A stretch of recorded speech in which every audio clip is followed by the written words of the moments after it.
In the last couple of minutes, Facebook founder Mark Zuckerberg has come out and admitted the company made mistakes in the handling of the Cambridge Analytica scandal. He says third parties should not be able to access Facebook data and that the company is looking to make changes to ensure it never happens again. Still, this latest saga has a whole lot of people around the world vowing to give up Facebook. It's becoming more and more popular, giving up Facebook. Here to tell us how to do it is digital commentator Ian Howard. Kia ora, Ian. Kia ora. So, a lot of people are doing this at the moment. It seems to be the kind of the new thing. Everyone poured onto social media. Now a lot of people are starting to go, you know what, actually I don't want to be here so much. Yep. But talk us through the options you have if you want to take a bit of a back step from Facebook. Yeah, I think the important thing to say is that Facebook do everything they can to stop you from deleting your account. Yeah. I mean, fundamentally, it's like quitting the gym, isn't it? Exactly. And what people need to understand is anytime you're using a digital platform or service that you're not paying for, you are the product that's being sold. So the minute that you leave their platform, that has impacts on their revenues.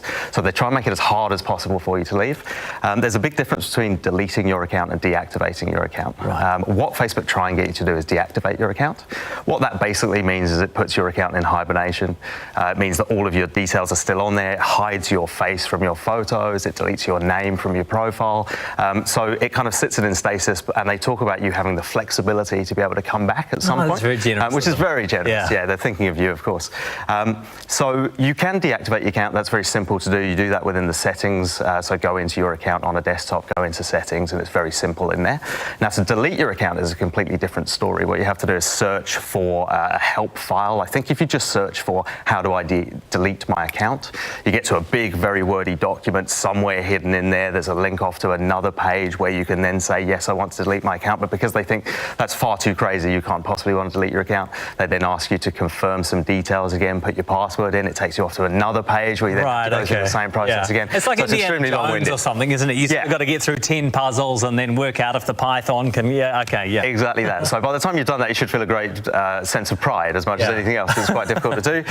It then takes about 2 weeks for them to kickstart the actual deletion process, and then it can take anything up to about 6 months for your data to be removed from their server. So if you do that now, it might be done by the end of the year. And so your data is removed from the server. That's important to point out. Yeah, so deletion actually removes all of your data in its entirety. Now, if you want to find out what data is actually being removed, you can download all of your data. See, that is interesting. Yeah. Okay. So again, within your settings in your account, there's I can't remember exactly what the wording is, but there's something that says, download your data. It will basically download a little zip file to your desktop that will give you absolutely everything that you've ever done on Facebook, including those photos of the new teapot that you just bought, including the photos, the posts of admiration for someone that you're no longer with, and all that kind of stuff. So it can make for quite grisly reading. What if you get FOMO? What if you get FOMO afterwards? If you delete it and then about 3 weeks later you kind of have a moment where you think, oh man, I would really like just to check in.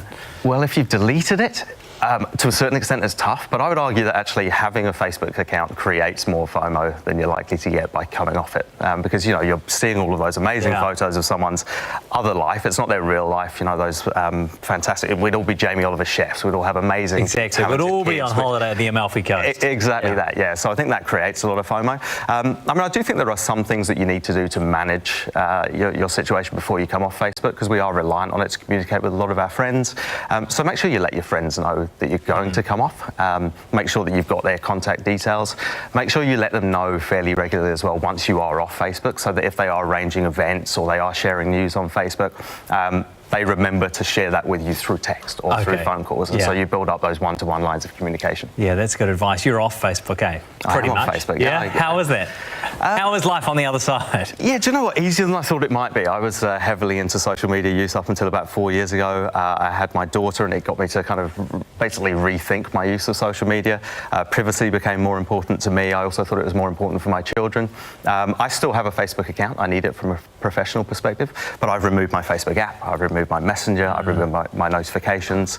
And when you're not getting those and being constantly reminded, it's actually much easier just to kind of leave it behind. And what I found is that I've probably lost a few contacts that I might have had on Facebook, but they weren't the contacts that were important to me. No. And I've actually got much better relationships now with my close friends because we remember to pick the phone up to each other, not just post something and broadcast something on Facebook. That is very interesting. Thanks so much, Ian. Really appreciate it. That is Ian Howard, and that's breakfast for today. We're back tomorrow morning at 6. Till then, see you tomorrow. Hey, Corneta.